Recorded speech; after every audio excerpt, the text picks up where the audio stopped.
أشهد أن محمدًا رسول الله.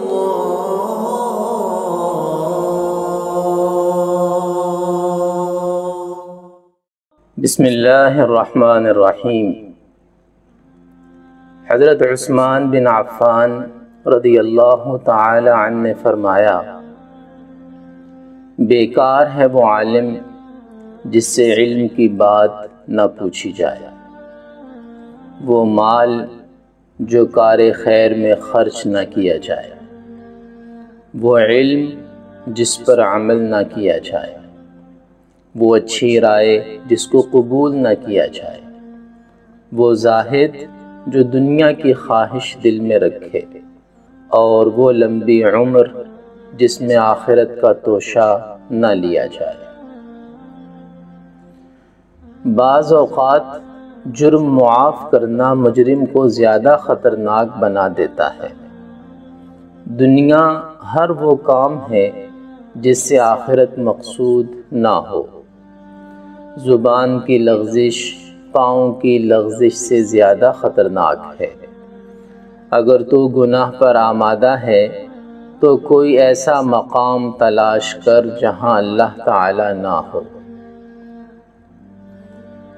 ترغیب دلانے کی نیت سے علانیہ صدقہ دینا خفیہ سے بہتر ہے۔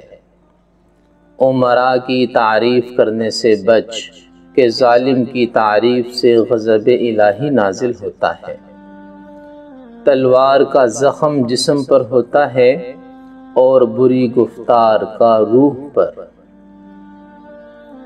دل کا غنا آدمی کو غنی بنا دیتا ہے، حتیٰ کہ اسے بڑے مرتبے والا بنا دیتا ہے۔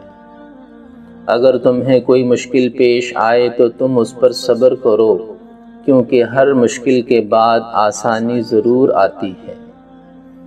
جو زمانے کی سختیاں برداشت نہیں کرتا، اسے کبھی دوسروں سے غمخواری کے مزے کا پتہ نہیں چل سکتا۔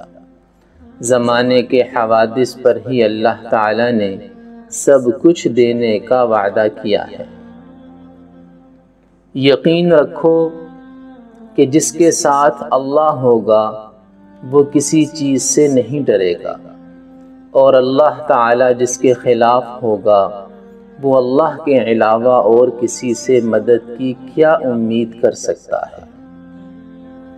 اے ابن آدم، جان لو کہ اگر تم اپنے بارے میں غفلت میں پڑ گئے اور تم نے موت کی تیاری نہ کی تو تمہارے لیے کوئی اور تیاری نہیں کرے گا، اور اللہ تعالی سے ملاقات تو ضرور ہونی ہے، اس لیے اپنے لیے تم خود نیک اعمال لے لو اور یہ کام دوسروں پر مت چھوڑو۔